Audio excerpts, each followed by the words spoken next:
Чуто, што все гэтыя нападкі, унутраная валтузня, змаганне, яны абсолютна пустыя. І яны больш і вось гэтая спроба нас раз'яднаць, гэта такая праца на рэжым.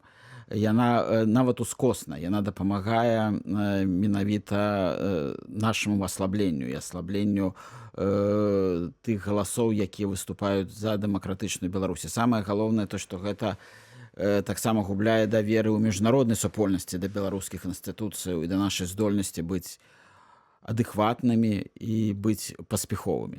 Я лічу той, што тыя інстытуты, якія ёсць, і той жа офіс Святланы Ціханаўскай, да і сама Святлана Ціханаўская, это вялікі здабытак дэмакратычных сілаў.